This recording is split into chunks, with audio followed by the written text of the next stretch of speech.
Hello, everyone. Welcome to my YouTube channel. I don't think anything prepared me for Jason Morgan's return. The moment I saw him on that plane, I stopped paying attention to everything else.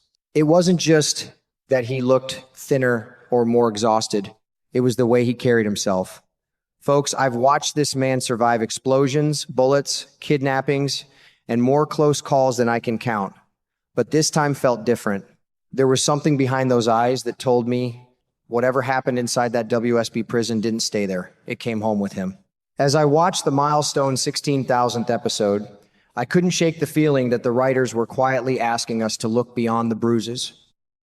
Sure, the flashback showed a prison guard beating Jason, and those scenes were hard enough to watch. But if you ask me, those brief moments almost felt like the tip of the iceberg. Jason has been tortured before. He's been locked up before. He's been held hostage more times than anyone should, yet I've never seen him return looking this emotionally shattered. That doesn't happen from a few punches alone. One thing that really caught my attention was how silent Jason became. Now, I know what some folks are thinking. Jason has never been the chatty type. That's true. But this wasn't his usual calm and collected personality. This was a man who looked trapped inside his own mind. Even sitting beside his son Danny, again, couldn't completely erase the fear buried deep inside him. I'll tell you what, that kind of relief doesn't come from simply escaping a prison cell. It comes from escaping something you never want to experience again. The more I thought about it, the more uncomfortable the whole situation became. The show has gone out of its way to emphasize Jason's PTSD, and I don't believe they're doing that without a reason.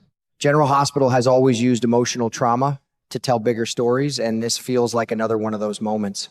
Every expression on Jason's face seemed to say that the physical pain was only part of what happened in Jakarta.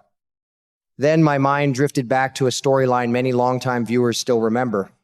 Years ago, Michael Corinthos suffered sexual assault while he was in prison after being convicted in Claudia Zacara's death. At the time, it was one of the most shocking and heartbreaking stories the show had ever told. It wasn't an easy subject, but General Hospital didn't avoid it. That history makes me wonder whether the writers are preparing us for another painful revelation involving someone in the Corinthos family. I'm not saying Jason was sexually assaulted, because right now we simply don't know, but I can't ignore the clues the show keeps putting in front of us. PTSD can come from many forms of abuse, and Jason's reactions seem far more severe than someone recovering from daily beatings. Every flashback feels incomplete, almost like the show is intentionally hiding the worst part until the right moment. That's exactly why I'm paying such close attention. And here's the question that keeps bothering me. What if the biggest danger Jason faced wasn't dying in that WSB prison? What if surviving was actually the hardest part? Sometimes the deepest wounds aren't the ones we can see, and if General Hospital is heading in that direction, I have a feeling Jason's real battle is only just beginning. The more I compare this return to Jason's comeback in 2023, the more I feel like I'm watching two completely different chapters of the same man's life. Back then, after everything connected to the FBI, Jason came home carrying emotional baggage. He had been through another dangerous mission, another period away from the people he loved, and another reminder that his life would never be ordinary. But even then, there was still a quiet confidence about him. He looked like a man who had been tested and survived. This time, I honestly don't see that same man. I see someone whose entire outlook has been shaken to the core. That's what keeps sticking with me. General Hospital isn't simply showing us a Jason who lost weight or suffered a few injuries. The show keeps emphasizing that his imprisonment at the WSB left a deep psychological wound, one that will shape every major decision he makes going forward. When writers keep repeating that a character has been changed forever, I pay attention. They aren't saying it just to make the story sound dramatic. They're preparing us for a version of Jason we've never really seen before. I've spent years watching Jason throw himself into impossible situations without hesitation. If Sonny needed him, he showed up. If one of the people he cared about was in danger, he never stopped to think about the consequences. He accepted pain almost like it was part of his job description. That's one of the reasons so many fans admire him. Jason has always been the man who believed everyone else's life mattered more than his own. But there comes a point where even the strongest person reaches a limit. Maybe that's exactly what happened inside that WSB prison. When I hear that Jason's future decisions will affect Danny, Sonny, Britt, Anna, and the Quartermain family, I don't immediately think another action-packed storyline is coming. Instead, I think we're about to watch a man completely reevaluate what his life is supposed to mean. That to me is far more interesting than another warehouse shootout or another rescue mission. Danny is probably the person I think about the most in all of this. Jason has missed so many milestones in his son's life because duty always came first. Every dangerous mission, every kidnapping, every disappearance stole another piece of the father Danny deserved to have. If Jason truly believed he might die in that prison, or worse, if he experienced something that broke him emotionally, I can easily imagine him looking at Danny differently now. Instead of asking himself who needs protecting next, maybe he'll start asking how many moments with his son he can still save before it's too late.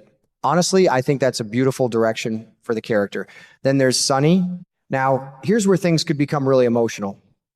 Jason has built so much of his identity around being Sonny's most trusted friend and protector. It's almost impossible to imagine one without the other. But what if Jason finally decides that loyalty shouldn't cost him the rest of his life? What if he realizes that every time he steps back into Sonny's world, he risks ending up right back where he started, in another prison cell, another warehouse, another hospital bed, or another grave? I don't see that as Jason abandoning Sonny. I see it as Jason finally choosing himself for once. The same could be true for Britt. If there's still a future waiting for those two, I think Jason will approach that relationship very differently than he ever has before. People who survive severe trauma often stop taking ordinary moments for granted. A quiet dinner, a peaceful evening at home, sitting on the porch, talking about absolutely nothing, those little moments suddenly become priceless.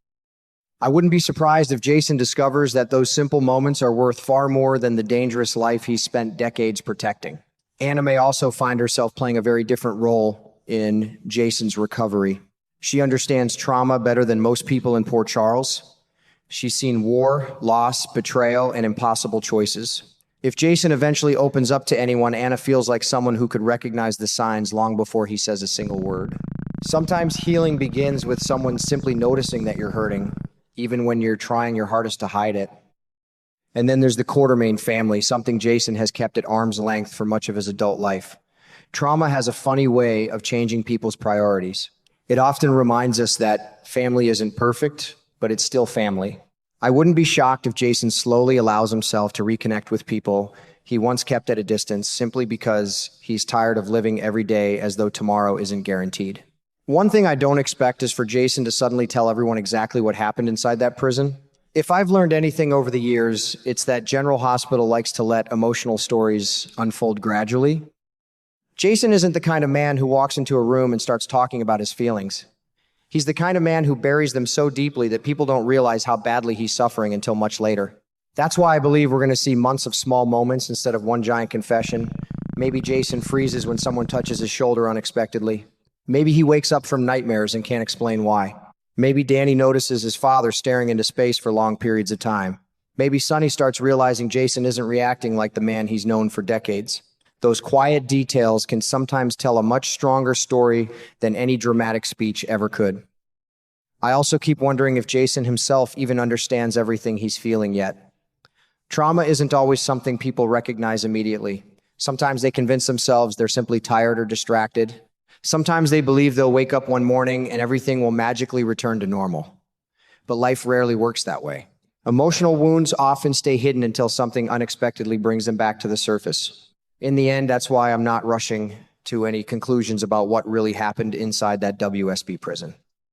Whether Jason endured psychological torture alone or something even more devastating, the truth will eventually come out when he's ready to face it. Until then, I think the story isn't really about solving a mystery.